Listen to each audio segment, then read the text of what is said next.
किसान साथियों, कृषि विज्ञान केंद्र धनौरी हरिद्वार से आज हमारे बीच हैं कृषि वैज्ञानिक डॉक्टर योगेंद्र पाल सैनी। और डॉक्टर साहब, आज बात करेंगे धान की उन्नत खेती के बारे में। तो सबसे पहले बहुत बहुत स्वागत है आपका हमारे स्टूडियो में। धन्यवाद विकास जी। डॉक्टर साहब, धान की खेती पर आज हम बात करेंगे, लेकिन सबसे पहले हमारे किसान साथियों की तरफ से मैं आपसे प्रश्न करना चाहूँगा कि जो धान की उपज है दिन प्रतिदिन हम देखें तो ये क्यों घटती जा रही है और किसान साथियों को किन कारणों पर ध्यान देना होगा? विकास जी, अच्छा प्रश्न पूछा आपने। किसान भाइयों एवं बहनों सभी को मेरा नमस्कार। जैसे विकास जी ने पूछा कि धान की पैदावार दिन पर दिन कम हो रही है, ये वास्तव में एक चिंता का विषय है जिसके लिए हमें किसान भाइयों को थोड़ा सा ध्यान देने की ज़रूरत है। क्योंकि इस समय अगर हम देखें तो एक तो ज़मीन के अंदर जो जीवांश पदार्थ है वो कम है, जिससे जो हमारी फसल हैं उसको जो है पोषक तत्व भरपूर नहीं मिल पा रहा है। दूसरा जो है खाद एवं उर्वरक का जो है असंतुलित प्रयोग है, जिसमें बार बार हमारे द्वारा भी और आकाशवाणी देहरादून द्वारा भी जो है इस पर काफ़ी प्रयास किया जा रहा है कि किसान भाइयों को एजुकेट करें कि जो किसान भाई हैं वो खाद एवं उर्वरक की जो व्यवस्था जो संतुलित मात्रा में करें, और अगर हो सके तो मृदा परीक्षण करा करके जो उसकी संस्तुत मात्रा निकलती है उसी के अनुरूप अगर आप खाद व्यवस्था रखेंगे तो उससे आपका लाभ मिलेगा। दूसरी बात यह है कि खरपतवारों का प्रकोप बहुत होता है धान की फसल में, क्योंकि खरीफ में बहुत सारे खरपतवार होते हैं जिससे जो है हमारी जो है न्यूट्रिएंट्स जो होते हैं हमारे पोषक तत्व उसका शोषण कर लेते हैं और हमारी फसलों को नहीं मिल पाता। अगर उनका प्रकोप ज़्यादा हो जाता है तो फसल हमारी हल्की रह जाती है और उसकी उपज कम हो जाती है। इसके अलावा बहुत सारी बीमारियां और कीड़ों का आक्रमण भी होता है इस समय और खरीफ फसल में। तो धान में विशेषकर कई सारे हमारे रोग और कीट लगते हैं जो उसको काफ़ी नुकसान पहुंचाते हैं, जिससे हमारी उपज प्रभावित होती है। जी डॉक्टर साहब, अगर हम खाद की बात करें तो जैविक खाद में जैसे हमारे किसान साथी हरी खाद की बिजाई करते हैं या फिर हम गोबर खाद की बात करें तो इससे उत्पादन बढ़ाने में ये कितनी सहायक सिद्ध हो सकती है? किसान भाइयों, चूंकि हम धान की फसल जब लेते हैं तो जिन किसान भाइयों के पास जो है सिंचाई की सुविधा उपलब्ध है, चाहे नहर का पानी हो या ट्यूबवेल का पानी हो, वो हरी खाद की बुआई अवश्य करें। क्योंकि हरी खाद से हमारी नाइट्रोजन और फास्फोरस और पोटास ही नहीं मिलता, बल्कि हमारी जमीन की जो फिजिकल कंडीशन है जो वो भी सुधरती है। तो मैं आप लोगों से अनुरोध करूंगा, जिस किसान भाई ने अभी तक हरी खाद नहीं बोई है तो अभी भी समय है, जिनको बासमती या देर से पकने वाली प्रजातियां लगानी है तो वो अभी भी उसकी बुआई कर सकते हैं। इसमें ढैंचा ले सकते हैं, सनई ले सकते हैं और या इन दोनों को मिला भी सकते हैं। इसके साथ दलहनी फसलों में जैसे लोबिया आता है, मूंग आती है, इनको भी इसमें मिला करके आप मिक्सित खेती करके उसको बुआई कर दें, जो 40 से लेकर के 50 दिन या लगभग 60 दिन भी मान सकते हैं आप कि 60 दिन तक की फसल को उसको अपनी आवश्यकता अनुसार खेत में पलटी करके और उसको मिट्टी में मिला दें और उसके बाद उसमें जो है धान की रोपाई करें। उससे आपको जो है लगभग 100 किलोग्राम नाइट्रोजन का जो आपको फायदा होगा, जिससे जो आपको अतिरिक्त यूरिया या बहुत सारे नैनो यूरिया भी प्रयोग करते हैं तो उसको आप बचत कर सकते हैं। जी डॉक्टर साहब, अगर धान की फसल से अच्छा उत्पादन हमारे किसान साथियों को लेना है तो इसके लिए प्रजातियों का सही ढंग से चयन होना बहुत जरूरी है। तो थोड़ा सा प्रजातियों के बारे में जानेंगे कि कौन सी प्रजातियां हमारे किसान साथियों के लिए उपयुक्त रहेंगी। किसान भाइयों, धान की वैसे बहुत सारी प्रजातियां हैं, परंतु आपको उनमें से सिलेक्शन करना है कि जो आपके क्षेत्र के लिए अनुकूल है। तो मैं बहुत सारी प्रजातियों में से कुछ नाम बताऊंगा आपको जो उनकी पकने की अवधि के ऊपर निर्भर करती हैं। जैसे शीघ्र पकने वाली प्रजातियां हैं जो पंतनगर विश्वविद्यालय द्वारा विकसित की गई हैं, जिसमें से गोविंद एक प्रजाति है, दूसरी पंत शंकर धान एक है। ये लगभग 95 से 120 दिन के बीच में तैयार हो जाती है और इनकी उपज जो गोविंद की उपज है वो 30 से लेकर 35 कुंटल है और पंत शंकर धान जो है उसकी लगभग गोविंद से दुगनी उपज हो जाती है, जो लगभग 65 से 70 की जो है उसकी रिकॉर्डिंग है और किसान भाई लगभग 60 से 65 कुंटल तक ले भी रहे हैं। इसी प्रकार से शीघ्र पकने वाली प्रजातियां हैं जो पंतनगर द्वारा विकसित की गई हैं, जो पंत धान 12 है, पंत धान 23 है, पंत धान शंकर 3 है। ये भी लगभग 125 से लेकर के 135 दिन के बीच में पककर तैयार हो जाती हैं और इसमें भी जो उपज देने की क्षमता, जैसे पन धान 12 है उसकी 45 से 48 कुंटल है, और पन धान 23 है वो 45 से 50 कुंटल पर हेक्टेयर उपज दे सकती है। और जो पंत संकर धान 3 है जो संकर प्रजाति की है वो 65 से 70 कुंटल तक आपकी जो है उपज देती है। इसके अलावा जो है बहुत सारी प्रजातियां मध्यम अवधि वाली, जिसमें पंतनगर विश्वविद्यालय द्वारा विकसित है पंधान 4 है, पंधान 18 है, पंधान 19 है, पंधान 24 है, पंधान 26 है और PR 113, और इसके अलावा नरेंद्र शंकर धान 2 है। इतनी सारी जो मध्यम अवधि की पकने वाली प्रजातियां हैं जो 125-26 दिन से लेकर के 30-35 दिन तक तैयार हो जाती है, और इनकी उपज भी लगभग 55 कुंटल से लेकर के 65 कुंटल तक के बीच में हो जाती है। इसी प्रकार से देर से पकने वाली प्रजातियां हैं जो जिसमें हम पूसा 44 और स्वर्णा नाम की प्रजातियां हैं, ये भी 140-45 दिन में पक के तैयार होती है और 60 से 65 कुंटल तक इसकी उपज मिल जाती है। और जो किसान भाई बासमती या सुगंधित धान की पैदावार लेना चाहते हैं उनके लिए भी बहुत सारी प्रजातियां हैं। जैसे मैं नाम बताऊं आपको, पंत बासमती 1 है, पंत बासमती 2 है, पंत सुगंध धान 25 है, पंत सुगंध धान 26 है, पंत सुगंध धान 27 है, टाइप 3 है, बासमती 370 है, पूसा बासमती 1 है, पंत सुगंध 15 है, ऐसे ही 17 है, पंत सुगंध 21 है, पूसा सुगंध 4 है, पूसा सुगंध 5 है, पूसा शंकर धान 10 है। ये इतनी सारी प्रजातियां हैं जो आपके क्षेत्र में पहले से भी उगाई जा रही हैं, और जो अपने निकटवर्ती आपके जो शोध केंद्र हैं या कृषि विज्ञान केंद्र हैं उनके माध्यम से ये प्रजातियां मिल जाती हैं, और ये भी लगभग 135 से लेकर के और 140 दिन में पक्का तैयार हो जाती है, और उपज भी इनकी लगभग 45 से लेकर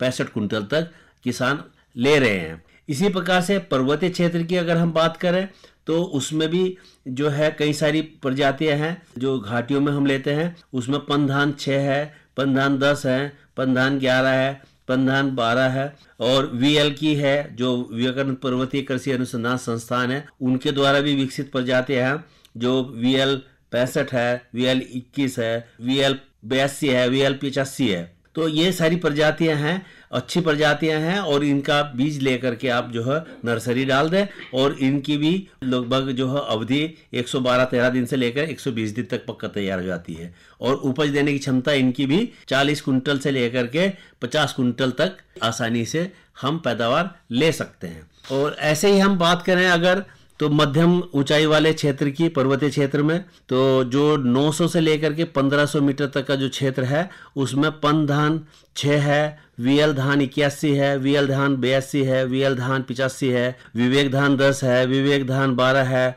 विवेक धान 62 है, विवेक धान 61 है, VL 65 है। ये बहुत सारी प्रजातियां हैं जो पंतनगर एवं जो है पर्वतीय कृषि अनुसंधान संस्थान से विकसित हैं, और ये भी मध्यम ऊंचाई वाले क्षेत्र में हम ले सकते हैं, और इनकी जो पकने की अवधि है वो 115 से लेकर के 130-35 दिन में पक के तैयार हो जाती है, और उपज भी इनकी 30-35 कुंटल से लेकर के 50-55 कुंटल तक आसानी से मिल जाती है। और इसी प्रकार से जो असिंचित क्षेत्र है, जो पर्वतीय क्षेत्रों में चूंकि ज्यादातर रेनफेड सिचुएशन में होती है, घाटियों में ही हमारे पानी मिलता है, अदरवाइज नहीं मिल पाता, तो उसमें चेत की धान हम लगाते हैं। तो उसमें VL धान 207 है, VL धान 208 है, VL धान 209 है, और ये भी प्रजातियां अच्छी है, और जो 155 से 160-65 दिन में तैयार हो जाती है, और इनकी उपज 20 से लेकर 25 कुंटल तक आसानी से किसान ले लेते हैं। और इसी प्रकार से जेठी धान भी लेते हैं पर्वतीय क्षेत्रों में जहां पानी की सुविधा नहीं है, तो उसमें VL धान 221 और विवेक धान 154 हैं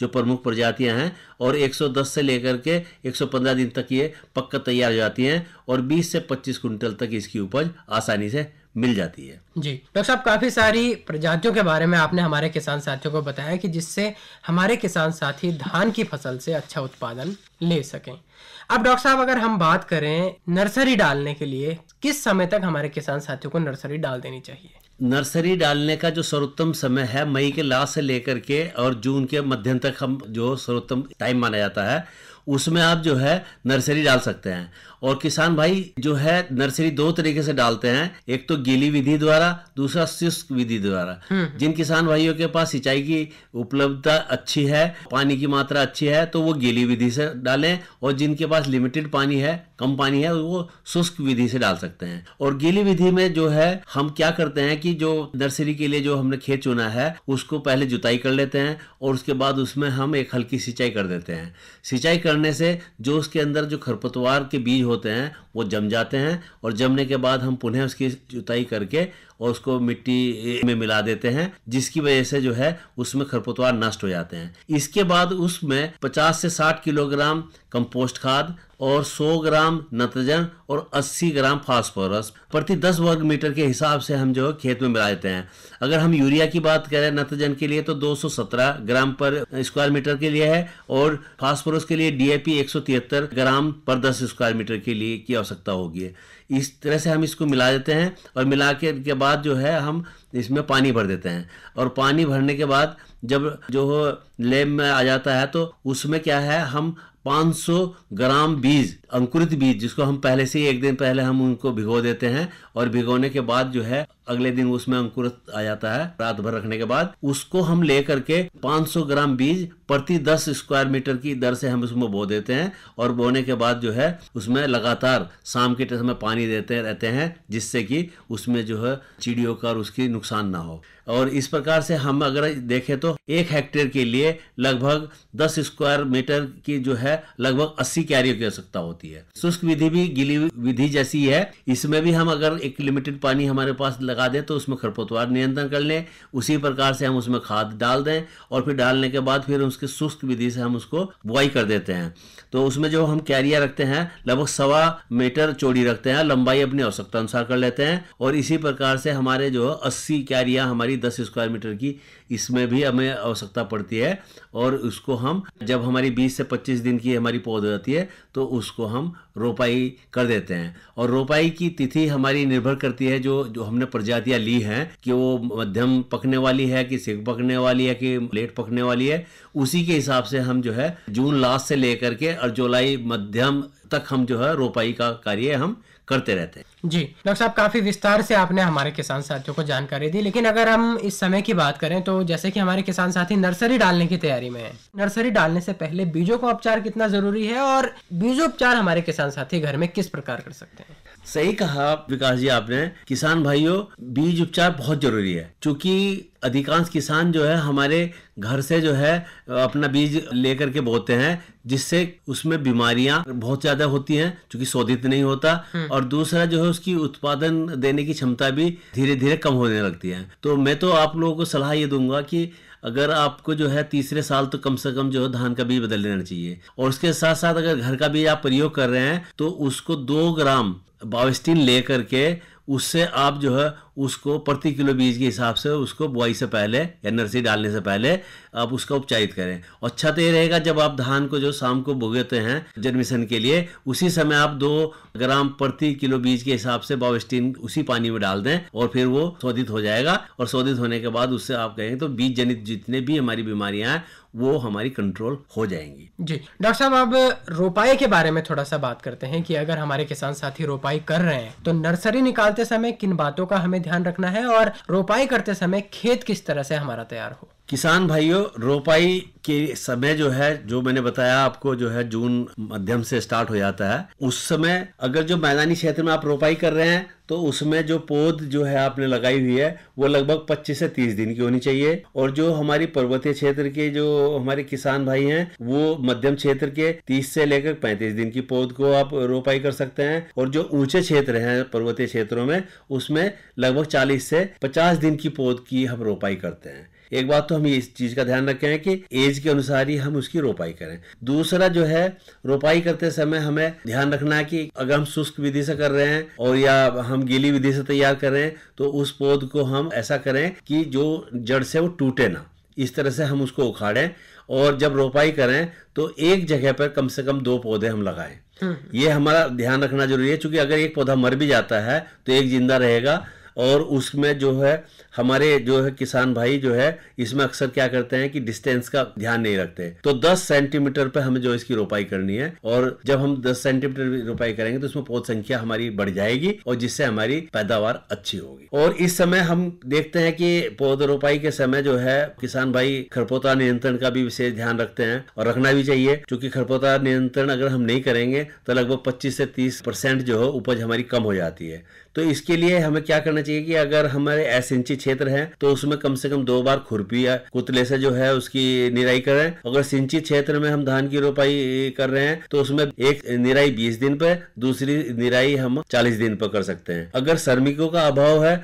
तो हम कुछ रसायनों का भी प्रयोग कर सकते हैं, जिसमें जो है ब्यूटाक्लोर आती है हमारी 50 EC की 3 लीटर, या एनिलोफॉस है 30 EC 1.5 लीटर, या प्रिटेक्लोर आता है 50 EC की जो 1.5 लीटर दवा 500 लीटर पानी में घोलकर इसका छिड़काव कर सकते हैं, जिससे हमारे जो है खरपतवार नियंत्रण होंगे। परंतु अगर चौड़ी पत्तियों वाले खरपतवार हमारे खेत में ज्यादा उग रहे हैं, तो जैसे मोथा वर्ग है, तो इसमें खरपतवार कंट्रोल करने के लिए मेट सल्फोसुरान जो 20 WP की जो 20 ग्राम मात्रा प्रति हेक्टेयर की दर से रोपाई के 20 दिन बाद हम जो है इसका प्रयोग कर सकते हैं। और संकरी पत्ती वाली घास और चौड़ी पत्ती वाली दोनों तरह के खरपतवार अगर हैं तो इसके लिए बिस्पाइरिबैक सोडियम आता है जो 10 EC की कंसंट्रेशन में होता है, जिसकी 200 मिलीलीटर मात्रा जो है रोपाई के 15 से 20 दिन के बाद हम इसका प्रयोग कर लेते हैं। तो इससे हमारे सारे खरपतवार चौड़ी पत्तियों के भी और संकरी पत्तियों के भी नियंत्रित हो जाते हैं। जी, तो डॉक्टर साहब बहुत ही महत्वपूर्ण जानकारी आपने हमारे किसान साथियों को दी कि अगर धान की खेती हम कर रहे हैं तो किस तरह से अच्छा उत्पादन हमारे किसान साथी ले सकते हैं, खरपतवार नियंत्रण किस तरह से बहुत जरूरी है अगर अच्छा उत्पादन हमें